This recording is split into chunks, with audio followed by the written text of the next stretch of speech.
Welcome back to the Deep Dive. This time, we're going to be taking a deep dive into Geno Auriemma. Oh, wow. Yeah, you guys sent in quite a few articles and videos, and it really seems like you want to understand him as more than just a coach with an incredibly impressive championship record at UConn. Right. It seems like our listeners want to go deeper and figure out what makes this guy tick. Yeah, what is it beyond just the wins and the trophy? Absolutely. And, I mean, we are talking about a true legend here. Yeah. 39 seasons at UConn, 11 national championships, Wow. Olympic gold medals. He basically built a dynasty. A dynasty. In women's basketball. But you know what I think is really fascinating is the story behind all of that. Yeah. You know, the trophies, the accolades, what drives his passion. How has his approach to coaching changed over the years? That's what we'll be exploring today. Okay, so let's get into it. Right. We're going beyond the headlines, trying to uncover what we can all learn from his journey both on and off the court. Absolutely. All right, so let's rewind all the way back to 1985. Picture this first-time head coach, new dad, takes a chance on a struggling program at UConn. Not exactly the, like grand entrance you'd expect for a coaching legend. Not at all. And here's where it gets interesting. Okay, so instead of some, high-powered meeting in a fancy boardroom, Right.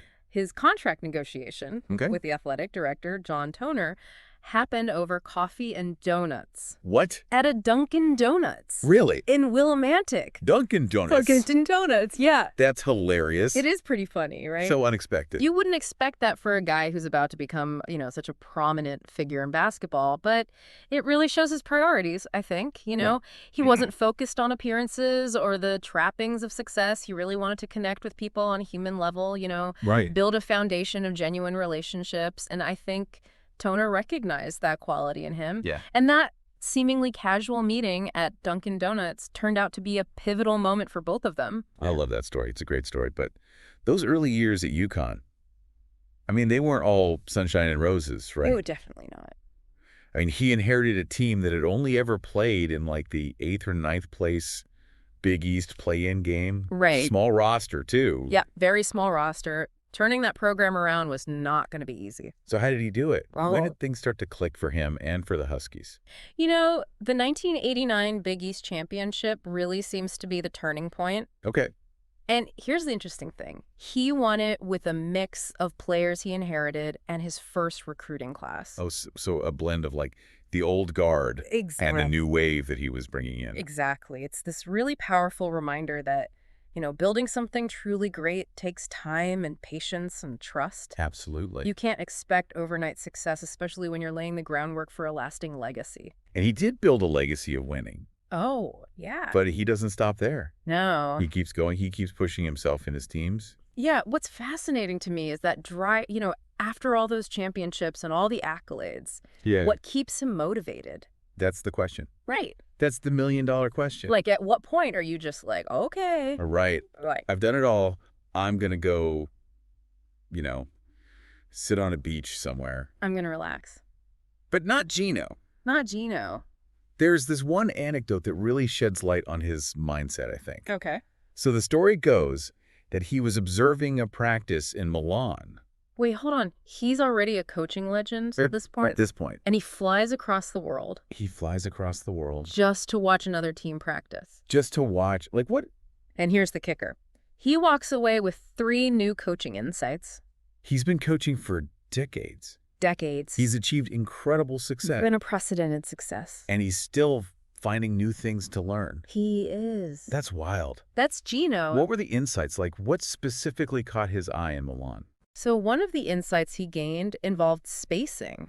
Spacing of players on offense. Okay. He noticed how the Milan team used specific movements and positioning to create these passing lanes and scoring opportunities. Oh, wow. That he'd never considered before. And it's not about, reinventing the wheel or anything like that. It's about refining those details, finding those small adjustments. Right. That could make a big difference. So it's about always searching for that extra edge. That's it. That subtle tweak that can elevate the game even when you're already at the top. Absolutely. And it's a constant process, this refining and evolving. But this story also tells us something about his humility, doesn't it? I think it really does. He's not afraid to be the student. Right. To observe and learn from someone else, regardless of his own experience, Well, with stature. it doesn't matter if you're the top dog, you can still learn from others. And that humility, that openness to new ideas, I mean, that's essential for growth Absolutely. in coaching, but in life. In life. It makes you think about how we approach our own work, Yeah. our own lives. Mm, Are we still open to learning? right. Are we still growing? Even when we think we've made it? Yeah.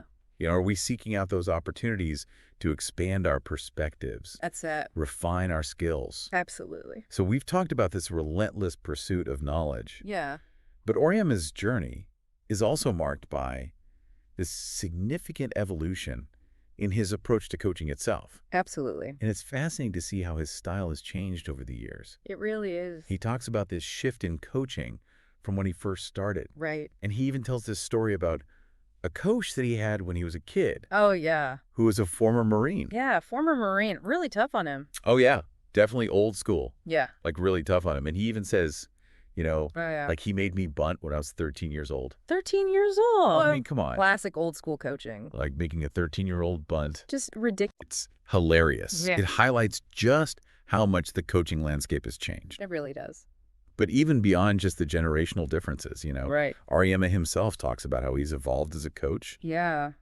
He's less focused on proving himself Right. and more on empowering his players. Yeah. He moved away from that old school mentality of demanding obedience and really focused on building genuine relationships with his players. Right. And I think that shift from personal validation to empowering others, that's like a key hallmark of mature leadership, don't you think? Absolutely. It's not just about yelling from the sidelines anymore. Right. It's about understanding each player's individual strengths Yeah. and helping them achieve their goals. Their goals. Not just the coach's goals. Exactly. And he really sees the success of his players as the ultimate measure of his own success. There's this really powerful image that he describes Okay. of 40 of his former players celebrating a championship win together. Wow. That, to him, is what it's all about. It's the impact that he's had on their lives, the doors he's helped open, the confidence he's instilled in them.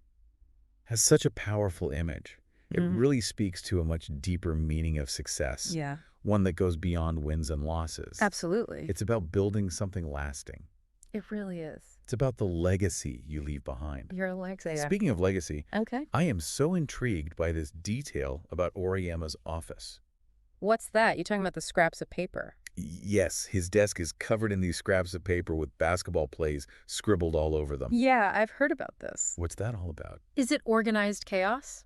Is it something more? I think it's more than just clutter. Yeah, It's a visual representation of his constant drive to tinker, to explore new ideas, to never settle for good enough. He's constantly seeking improvement, always looking for that next edge, that next innovation. It's like those scraps of paper are these little sparks of inspiration. Yeah. Constantly reminding him to push the boundaries, to keep evolving. Yeah. I love that. It reminds me of what Vanderbilt baseball coach Tim Corbin said yeah? about coaching. He said coaching is like watching kids open presents on Christmas morning.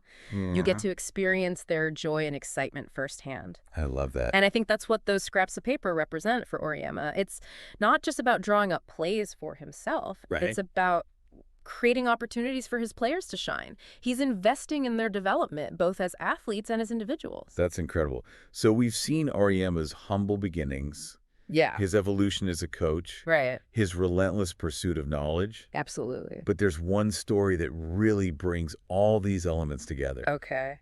And that's his trip to Milan. Ah, yes, the Milan trip. It perfectly encapsulates his dedication to learning and his desire to help his players reach new heights. Absolutely. And it's not just about observing practices. It's about seeking out the best in the world, no matter where they are, Right. and bringing those lessons back to his team. Let's dive deeper into that story in the next part of our deep dive. Okay.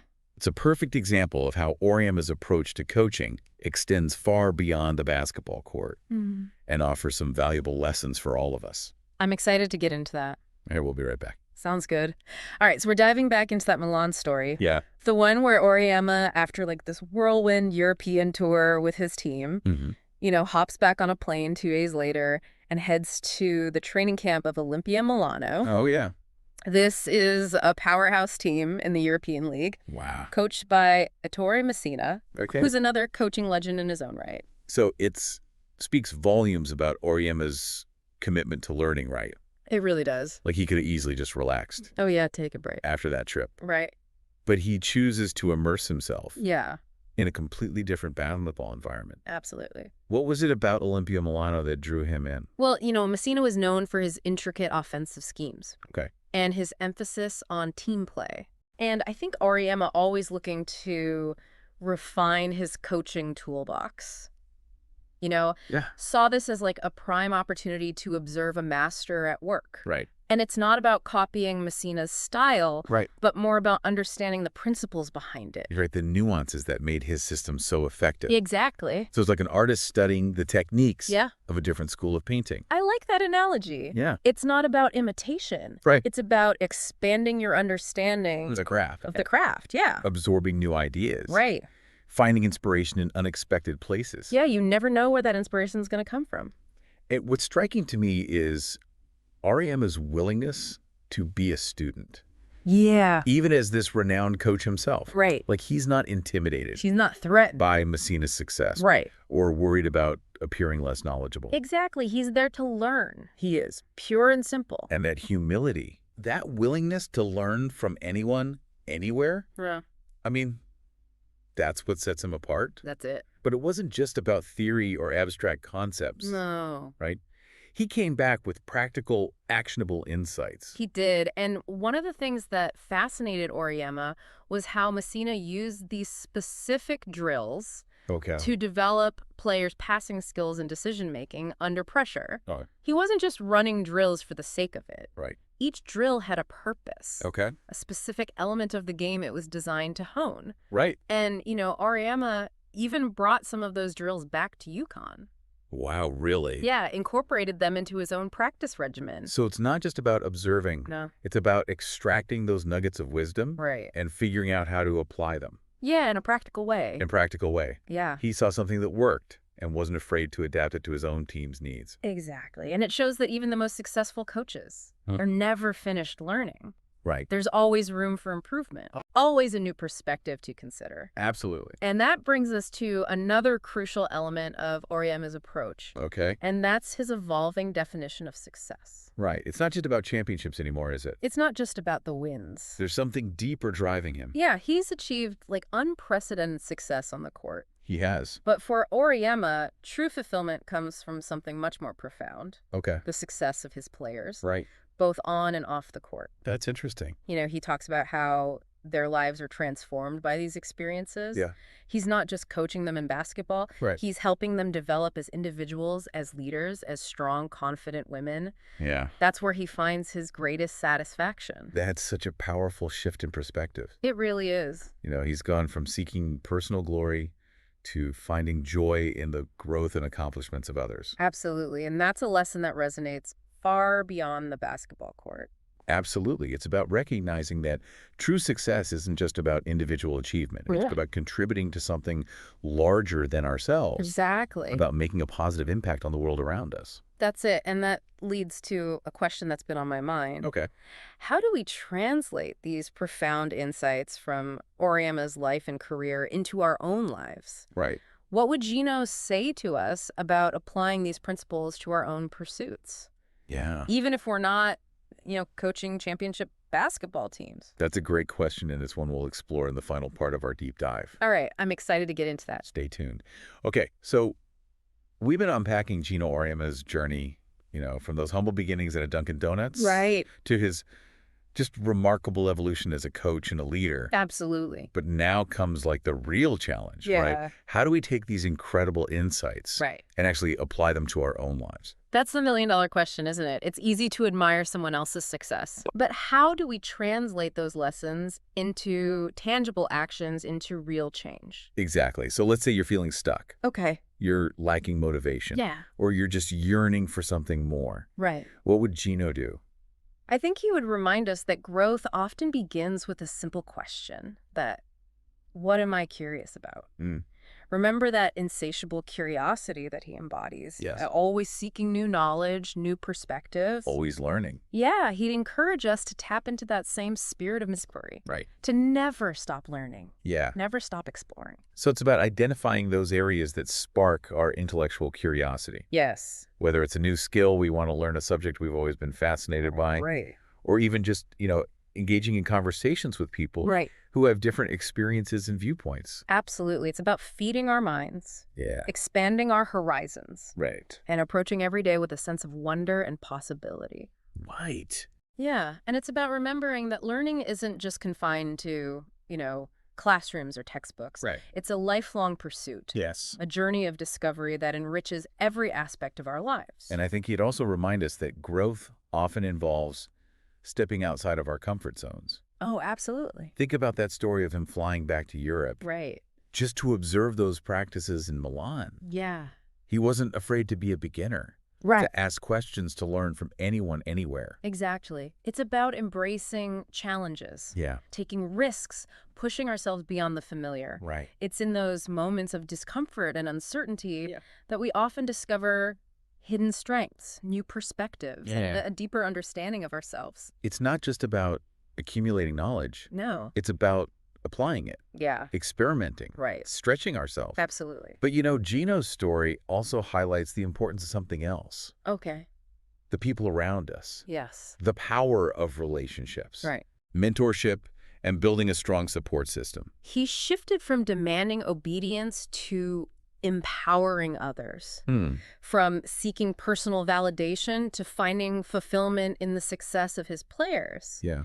He understands that true leadership isn't about wielding power, Right. but about inspiring and nurturing the potential in others.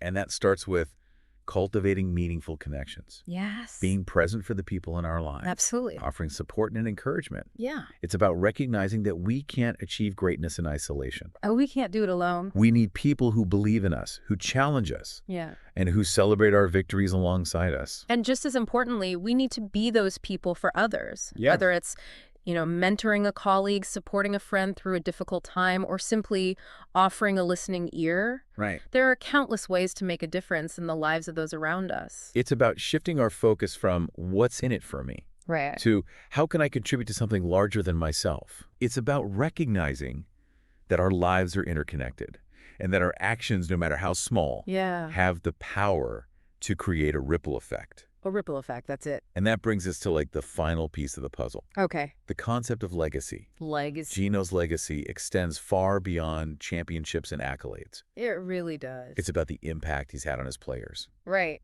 the lives he's touched, Mm-hmm. the values he's instilled. Absolutely. He's created this ripple effect that extends far beyond the basketball court. Far beyond the court. And that's something we should all be thinking about, regardless of our age or profession. I agree. What kind of impact do we want to have on the world? Yeah, well, what will our contributions be? How will we be remembered? And it's not about grand gestures or monumental achievements. No. It's about the small, everyday acts of kindness, Right. generosity, and mentorship that ripple outwards and create a positive change. That's what it's all about. It's about leaving the world a little bit better than we found it. Exactly. And that's a legacy worth striving for. So there you have it. Geno Auriemma's journey offers this blueprint for success that transcends the world of basketball. It really does. It's about embracing lifelong learning, Yeah. cultivating meaningful relationships, Absolutely. empowering others, Right. and building a legacy that truly matters. It's about living a life filled with purpose, passion, and impact. Well, that concludes our deep dive into the world of Geno Auriemma.